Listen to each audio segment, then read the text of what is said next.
जोशीमठ क्या है? जोशीमठ कहाँ है? जोशीमठ क्यों यह आज इतना चर्चा का विषय बना हुआ है? नमस्कार दोस्तों, कल्पना टीवी हिंदी में आपका स्वागत है।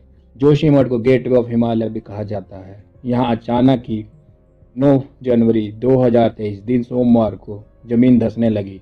तो चलिए जानते हैं पहले कुछ ऐसी बातें जोशीमठ के इतिहास के। जोशीमठ या ज्योतिर्मठ भारत के उत्तराखंड राज्य के चमोली जिले में स्थित एक नगर है, जहां हिंदुओं के प्रसिद्ध ज्योतिष पीठ स्थित है, जहां धर्म सुधारक आदि शंकराचार्य को ज्ञान प्राप्त हुआ और बद्रीनाथ मंदिर तथा देश के विभिन्न कोनों में 3 और मठों की स्थापना से पहले यहाँ उन्होंने प्रथम मठ की स्थापना की। जैसे कि अधिकांश प्राचीन एवं श्रद्धेय स्थलों के लिए होता है, उसी प्रकार जोशीमठ का भूतकाल किंवदंतियों एवं रहस्यों से प्रभावित माना जाता है कि प्रारंभ से ही जोशीमठ का क्षेत्र समुद्र में था तथा जब यहाँ पहाड़ उदित हुए तो वह नरसिंह रूप भगवान विष्णु की तपोभूमि बनी। जोशीमठ ही वह जगह है जहाँ ज्ञान प्राप्त करने से पहले आदि शंकराचार्य ने शहतूत के पेड़ के नीचे तप किया था। यह कल्पवृक्ष जोशीमठ के पुराने शहर में स्थित है और वर्ष वर्ष सैकड़ों उपासक यहाँ आते हैं। जोशीमठ प्रथम मठ है जिसे शंकराचार्य ने स्थापित किया था। इसके बाद उन्होंने भारत के तीनों कोनों में द्वारका, श्रीगौरी और पुरी में मठों की स्थापना की। लेकिन हम आपको जोशीमठ के बारे में क्यों बता रहे हैं? इसका कारण यह है कि पिछले कुछ दिनों में जोशीमठ का नाम एकदम से ही खबरों में आने लगा, जिसके पीछे का कारण है जोशीमठ में आई भयंकर दरारें। बहरहाल बता दें कि जोशीमठ न सिर्फ सामाजिक महत्व रखता है बल्कि इसका धार्मिक महत्व बहुत अधिक है। धार्मिक दृष्टि के अनुसार देखा जाए तो जोशीमठ के बिना बद्रीनाथ समेत ऐसे कई धार्मिक स्थल है जिनके दर्शन करना असंभव है। जोशीमठ में मात्र बद्रीनाथ धाम ही नहीं बल्कि कई अन्य प्रसिद्ध मंदिर भी हैं, जिनमें प्रमुख है नरसिंह भगवान का मंदिर। इस मंदिर में 1200 साल पुराने कल्प वृक्ष होने की बात कही जाती है। जो भी भक्त बद्रीनाथ धाम में दर्शनों के लिए आते हैं उन्हें जोशीमठ में ही ठहराया जाता है, यानी कि यह कहा जा सकता है कि बद्रीनाथ धाम का आधार ही जोशीमठ है। यही नहीं बल्कि सिख समुदाय के लिए भी यह एक स्थान महत्वपूर्ण है, क्योंकि सिखों के पावन तीर्थ स्थल श्री हेमकुंड साहिब जाने के लिए जोशीमठ मुख्य पड़ाव के रूप में माना जाता है। जोशीमठ का वर्णन कई हिंदू धर्म ग्रंथों स्कंद पुराण, केदारखंड, विष्णु पुराण और शिव पुराण में भी मिलता है। जोशीमठ से 10 किलोमीटर की दूरी पर तपोवन भी है, जहाँ से निकलने वाले गर्म पानी को अमृत के समान माना जाता है। ये था जोशीमठ का इतिहास और धार्मिक महत्व।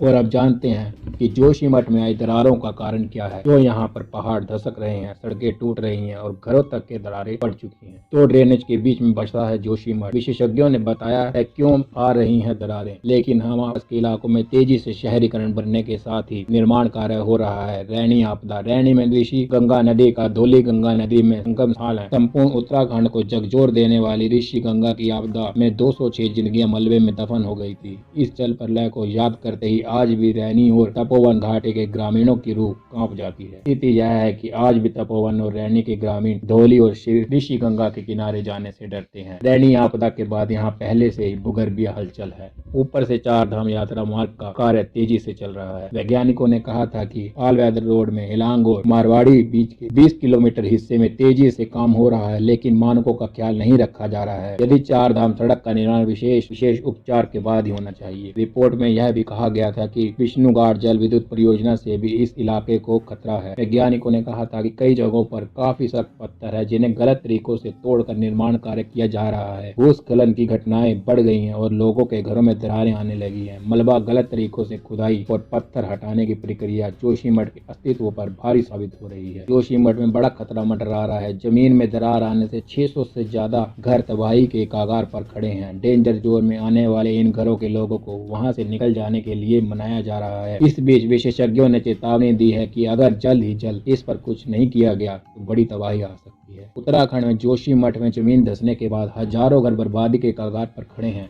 और इन घरों में रहने वाले लोग सरकार से अपना आशियाना बचाने की गुहार लगा रहे हैं। इस त्रासदी के बाद राज्य सरकार से लेकर पीएमओ तक एक्टिव हो गए हैं और लोगों के आशियाने बचाने से लेकर उनकी सुरक्षा के लिए मंथन किया जा रहा है। चमोली प्रशासन ने खतरनाक हो गए सैकड़ों घरों को खाली करने का निर्देश दे दिया है और उस पर लाल निशान लगाए जा रहे हैं। अधिकारी लगातार लोगों से ऐसे घरों को छोड़कर सुरक्षित स्थानों पर जाने के लिए मना रहे हैं। आगे इसका खतरा और दायरा कितना बढ़ सकता है? जोशीमठ से भारत तिब्बत सीमा महज 100 किलोमीटर की की दूरी पर है। भू धसाव का क्षेत्र सैन्य क्षेत्र और आईटीबीपी के मुख्यालय की ओर बढ़ता जा रहा है। सैन्य क्षेत्रों की ओर जाने वाली सड़क भी धंसना शुरू हो गई है। जोशीमठ भारत तिब्बत सीमा का अंतिम शहर है। यहाँ से नीति और माणा घाटियां भारत तिब्बत सीमा से जुड़ती हैं। भू धसाव का क्षेत्र बढ़ता रहा तो यहाँ जवानों का रहना मुश्किल हो जाएगा। विशेषज्ञों का कहना है कि इस स्थिति में देश की सुरक्षा को भी खतरा हो सकता है। सवाल उठता है कि इस स्थिति में जोशीमठ को किस तरह बचाया जाए। भूस्खलन और भू धसाव के क्षेत्रों को ठीक कराकर अधिक से अधिक मात्रा में पेड़ पौधे लगाए जाएं। यहाँ निर्माण कार्य फिलहाल के लिए रोका जाना चाहिए। ढलानों पर माइनिंग को बंद करवाया जाए। खुदाई या विस्फोट से कोई कार्य नहीं किया जाना चाहिए।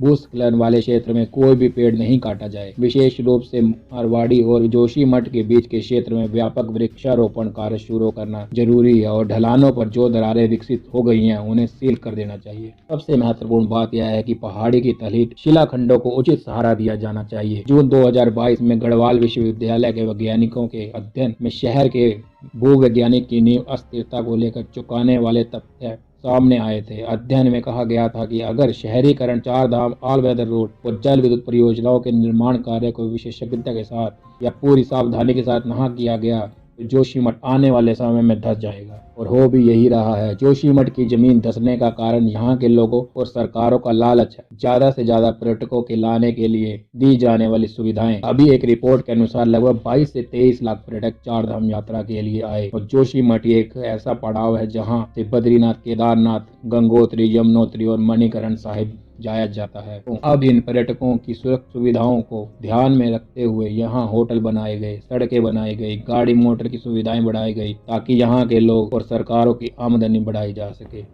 पर वे यह भूल गए कि जिस जमीन पर वो यह सब कर रहे हैं वह एक अस्थायी जमीन है। भूकंप और भूस्खलन की दृष्टि से अति संवेदनशील जमीन है और यह कभी भी धंस सकती है और हो भी ऐसा ही रहा है। सरकारों और लोगों को अपने लालच को छोड़कर जमीन जोशीमठ को बचाने के लिए एकजुट होना चाहिए। अगर ऐसा ही चलता रहा तो आने वाली स्थिति इससे भी भयानक हो सकती है। वीडियो पसंद आई हो तो चैनल को लाइक करें, सब्सक्राइब करें और शेयर करें। तो मिलते हैं नेक्स्ट वीडियो में इसी तरह के इंटरेस्टिंग टॉपिक के साथ। तब तक के लिए जय हिंद, जय भारत।